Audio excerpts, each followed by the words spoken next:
Alors, je m'appelle Marie-Luce Boson, j'ai 54 ans, j'ai créé Phébus Communication en 2000. Phébus Communication, c'est une agence de communication relations presse que j'ai créée vraiment par choix, après avoir été licenciée en 98 et en ayant pris la décision que je ne serai plus jamais salariée de qui que ce soit. J'ai un père qui m'a appris que le foin, c'est sur la fourche qu'il sèche le mieux. Et quand on a dit ça, on a tout dit. Ça veut dire que c'est le travail, et le travail bien accompli, qui fait que l'on peut avoir des résultats derrière. Que le travail n'est pas forcément une douleur, mais que ça peut être un vrai plaisir, et que surtout ça peut être un aboutissement. J'ai commencé à travailler lorsque j'avais 19 ans, parce que après un bac B, sciences éco, parce que je voulais démarrer dans la vie et que les études, c'était pas du tout ma tasse de thé. J'ai commencé en tant qu'aide comptable, j'ai ensuite en formation professionnelle et auto-formation, surtout beaucoup d'auto-formation. J'ai gravi les échelons, secrétaire de direction, puis adjointe de direction, ce qui m'a fait venir ici en Auvergne. Et c'est ce poste d'adjointe de direction qui, après un licenciement, m'a amené à choisir la création de Phébus. Donc j'ai fait un bilan de compétences. Il avait fait valoir que j'avais certes quelques défauts et puis quelques qualités aussi. Dans ces qualités, il y avait le relationnel, il y avait le sens de la communication, il y avait l'organisation.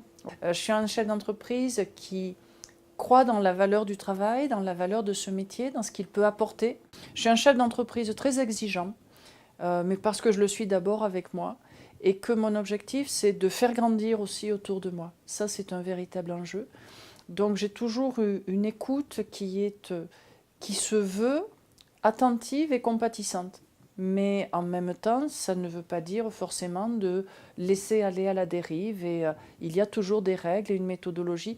Et c'est encore plus nécessaire au sein d'une petite entreprise qu'au sein d'une grande. Lorsque l'on est 2, 3, 4, 10, eh bien, il faut forcément qu'il y ait une solidarité totale. Ça va au-delà simplement même des fois de l'implication.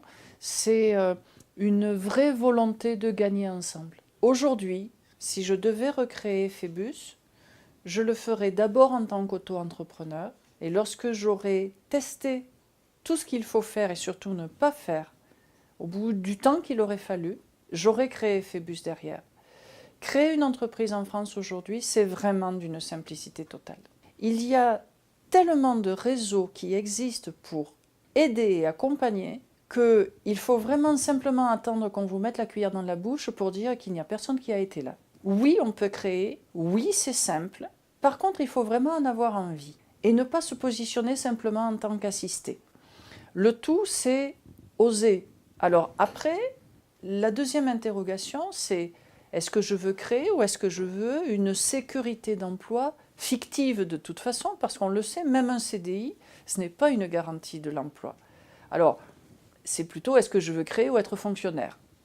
Là, il y a peut-être plus d'interrogations à avoir. C'est vrai que je travaille 70 heures par semaine parce que dans mon métier, et en étant une TPE, il y a une obligation d'investissement qui est totale. Mais moi, je ne considère pas travailler 70 heures par semaine. Je considère que je vis.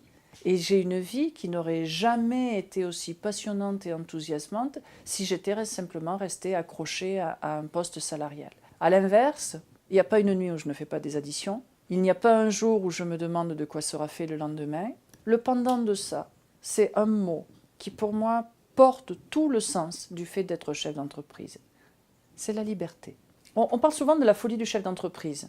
Moi, je ne me suis jamais considérée comme quelqu'un d'un peu fou. Par contre, j'ai toujours cru en moi.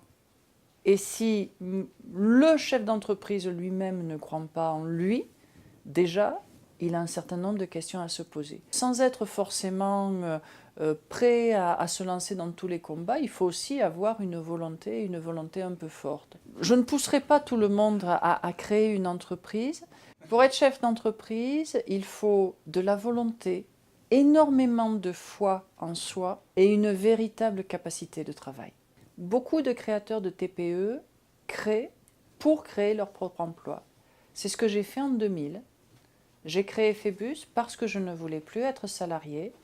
Ce n'est pas une tare de créer son activité, c'est même plutôt honorable, c'est-à-dire ne pas être dépendant simplement de Pôle emploi ou d'un simple RSA, mais avoir envie d'être maître de sa vie, de l'assumer et de prendre ses responsabilités. Moi, je trouve que c'est vraiment digne d'intérêt et que ça mérite beaucoup plus que ça ne l'est parfois d'être mis en exergue. Les jeunes aujourd'hui, ils sont certainement beaucoup plus libres que ce que moi j'ai pu l'être. Parfois un peu chien fou, ça part un peu dans tous les sens. Et puis encore une fois, c'est l'enthousiasme.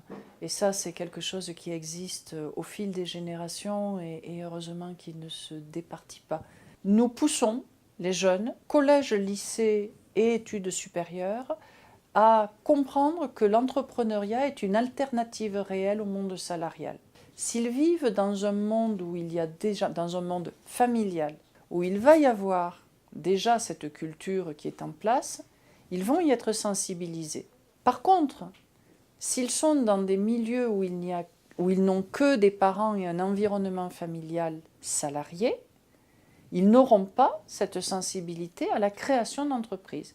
Et je sais de quoi je parle, j'ai un père qui était ouvrier et une mère institutrice. Passer à la création d'entreprise en 2000, ça a été un choc familial complet. Et je ne vais pas dire que j'ai eu un très très gros appui familial pour aller vers ça. Donc c'est une bascule, c'est le saut dans l'inconnu. Et si on les sensibilise par contre, tant qu'ils sont jeunes, tant qu'ils sont en phase d'appropriation de cette culture-là, ils y auront une sensibilité supérieure par la suite. Ce n'est pas un professeur qui a été enseignant toute sa vie qui peut expliquer ce qu'est un chef d'entreprise. C'est les chefs d'entreprise eux-mêmes qui doivent avoir cette démarche-là.